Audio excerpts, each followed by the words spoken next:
jets roaring before taking off on their mission. They hit multiple ISIS targets with bombs and missiles all over Syria. So what was this operation? Who carried it out and why? Let's connect the dots. This Saturday, US and allied forces carried out large-scale strikes against ISIS in Syria. Around 20 Air Force attack planes fired more than 90 bombs and missiles toward at least 35 targets. The attack planes were F-15Es, A-10s and AC-130J gunships.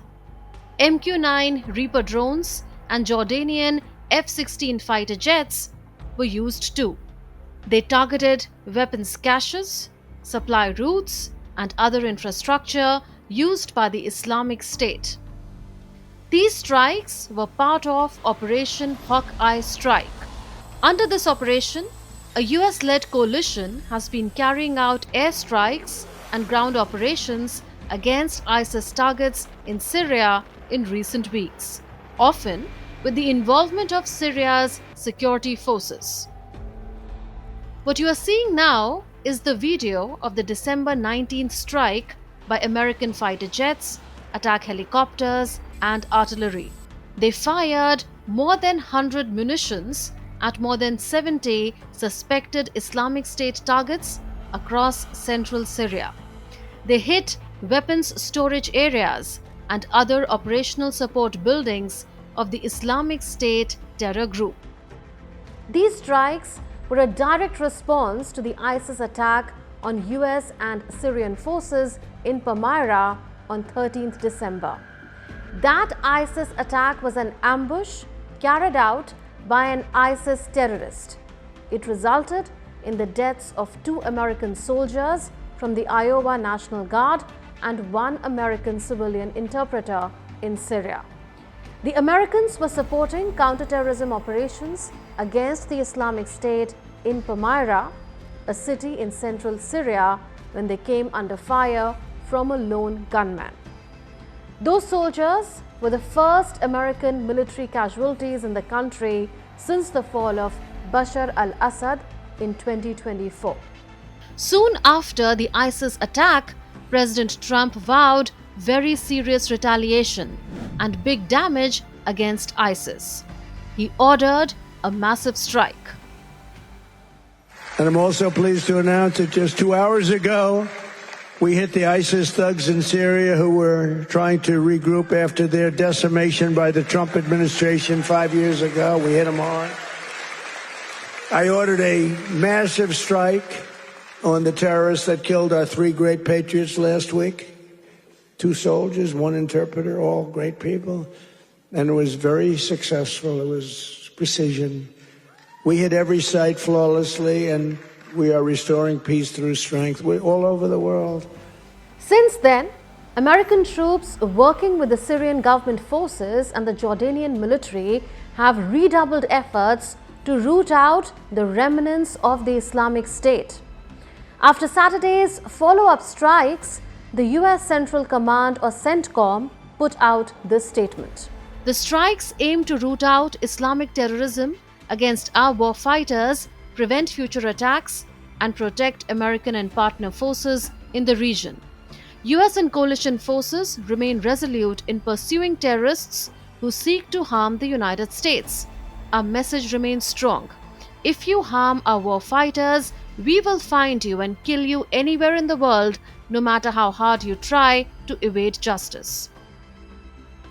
As per the latest US intelligence estimate, there are between 1,500 to 3,000 ISIS terrorists still operating in Syria and Iraq. On the other hand, there are currently 1,000 US troops in Syria. The bulk of them are in eastern Syria. Their mission continues to be to prevent a resurgence of ISIS, which was defeated militarily in 2019. In 2025, US intelligence officials had told the US Congress that ISIS plans to take advantage of Bashar al-Assad's fall. and that the group wants to free 9,000 to 10,000 detained fighters and 26,000 family members held by Kurds in northeast Syria, and then rebuild its attack networks. Now the question is, what kind of threat does the ISIS pose currently? While ISIS holds little territory now, it operates secret cells and regional affiliates beyond Syria. It spreads its radical ideology through its clandestine network and also does online propaganda. In 2024, it inspired or claimed big assaults in Iran, Russia and Pakistan. Last month, CENTCOM reported that ISIS inspired 11 plots or attacks against the US homeland in the past year. In response, the US and its partner forces carried out 80 operations against ISIS targets. They detained 119 ISIS terrorists and killed 14 of them in Syria. So ISIS remains a serious threat that demands vigilance, even though it is no longer as powerful as it used to be during its 2015 caliphate peak. Strikes and raids are needed to contain ISIS cells and prevent their resurgence in Syria's unstable northeast. Though Ahmed al-Sharaa is himself a former al-Qaeda insurgent who fought against US forces in Iraq and served time in the infamous Abu Ghraib prison, he is no longer viewed as a terrorist threat by the US-led coalition. On the contrary, he enjoys the confidence of the Trump administration. President Trump hosted Ahmed al-Sharaa at the White House on 10 November 2025. Al-Sharaa became the first Syrian leader ever to receive such an honor since Syria's independence from French colonial rule in 1946. Trump praised him publicly as a very strong leader. This is a pragmatic embrace by the US amid Syria's transition.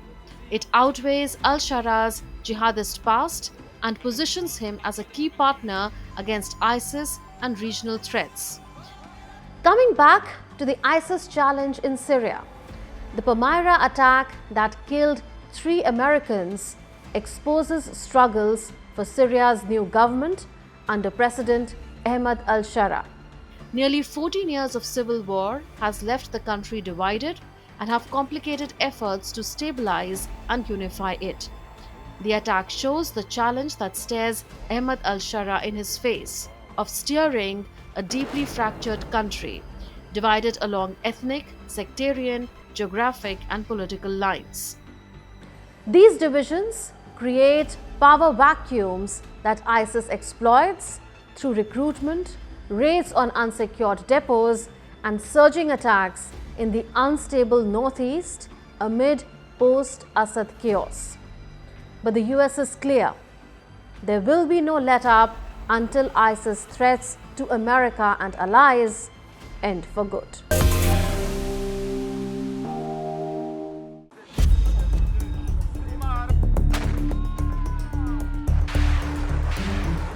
The Democratic Republic of the Congo, often called DR Congo, is making headlines for all the wrong reasons. Let's begin with the map. DR Congo sits in the heart of Central Africa. It borders 9 countries and is Africa's second largest nation by land area. More than 100 million people live here. DR Congo is incredibly rich in natural resources. Cobalt, copper, gold, coltan, minerals that power smartphones, electric vehicles and global industries are all found here. And yet, despite this wealth, most people live in poverty. For decades, conflict, weak governance and foreign interference have kept the country unstable. And nowhere is this more visible than in the eastern part of the country. So what's happening right now?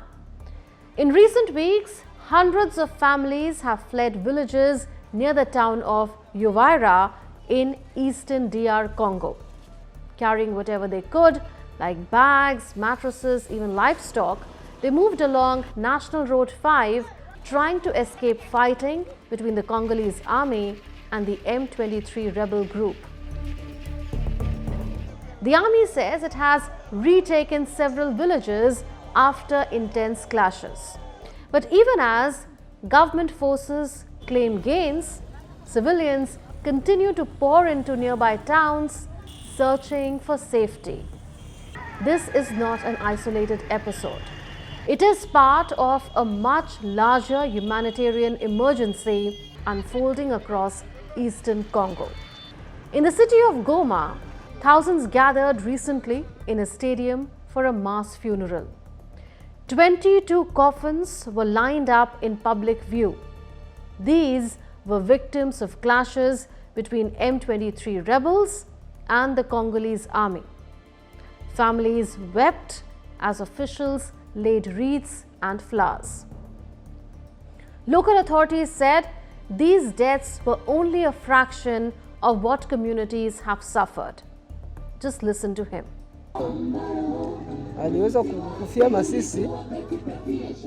My cousin was killed in Masisi because of the armed conflict between M23 and the Congolese government.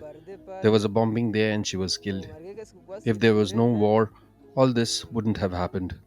I can't take sides on both sides. They are all responsible. That sense of helplessness explains why so many people are fleeing, even when the fighting shifts from one area to another.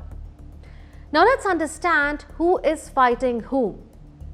At the center of the current violence is the M23 rebel group, formerly known as the March 23 movement. It is made up largely of ethnic Tutsi fighters and first emerged over a decade ago. After being defeated in 2013, M23 resurfaced in 2021 and has since captured large parts of North Kivu and South Kivu provinces. The Congolese government and the United Nations say M23 is backed by neighboring Rwanda. Rwanda strongly denies this.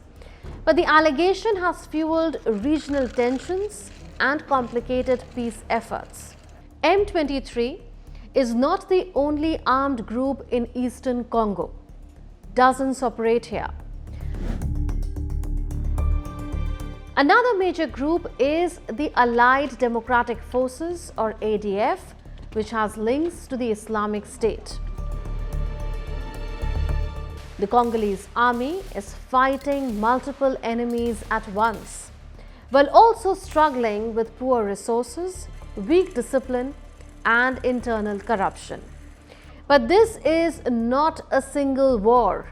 It is a series of overlapping battles involving the state, rebel movements, foreign interests, and local militias. So what is the core issue? At its heart, the crisis in eastern DR Congo is about control. Control over land, people, and resources. The region is mineral rich, and armed groups often fund themselves through illegal mining and taxation. Ethnic tensions, many dating back to the Rwandan genocide of 1994, have never been fully resolved. And weak state institutions mean the government struggles to protect civilians or enforce the rule of law. Each time a rebel group captures territory, civilians pay the price. The violence has forced hundreds of thousands of people from their homes in just the past few years. When fighting breaks out, villages are bombed, looted, or occupied. People flee, not knowing if they will ever return. Even when the army retakes areas, insecurity remains. Armed groups often melt into forests or return later. That's why families continue to flee toward towns like Uvira and Goma despite overcrowding and a lack of basic services. Displacement camps are stretched beyond capacity. Food is scarce, clean water and healthcare are limited. And for many women and girls, displacement brings another darker danger. Eastern DR Congo has long been one of the most dangerous places in the world for women during conflict. and the situation has worsened sharply. The United Nations reports more than 80,000 cases of rape in eastern Congo between January and September 2025. It's a dramatic increase from the previous year. Human rights groups say this surge is driven by expanding conflict and collapsing support systems. Sexual violence is being committed by multiple actors: M23 fighters, ADF militants, other armed groups, and even Congolese soldiers who are meant to protect civilians. Women and girls are attacked during village raids, while working in fields, while traveling, or after being abducted and held in camps.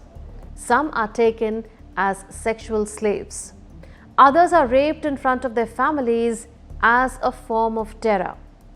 For many survivors, the violence begins early and leaves lasting scars. I was 13 years old when the rape happened, and today I'm 14. On my way back from school, my aunt sent me to fetch vegetables from the field.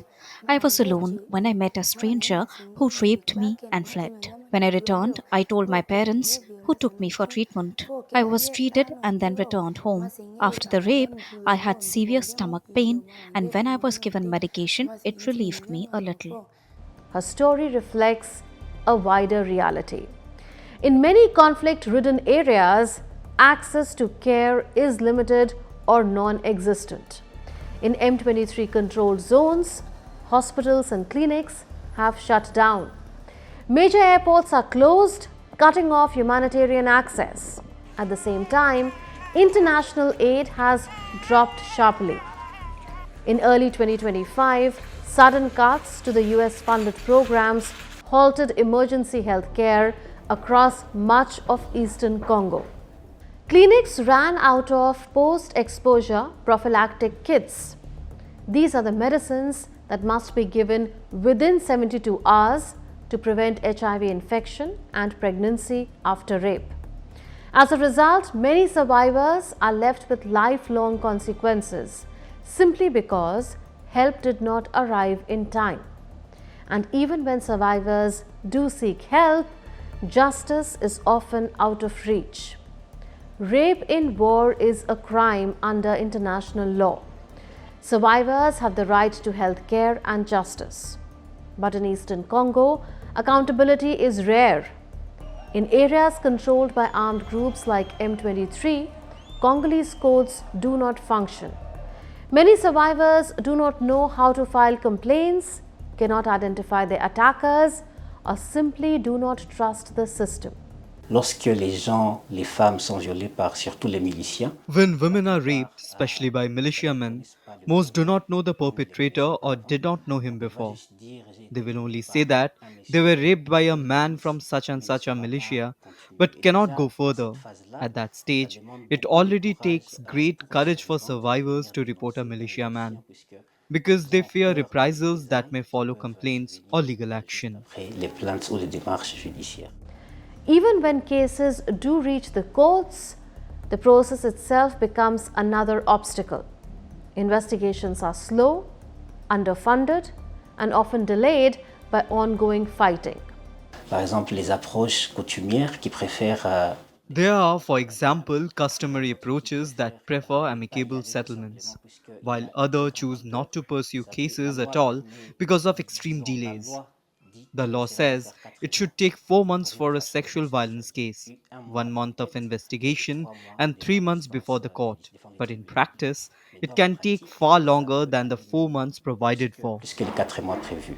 So for many survivors, justice remains a distant hope.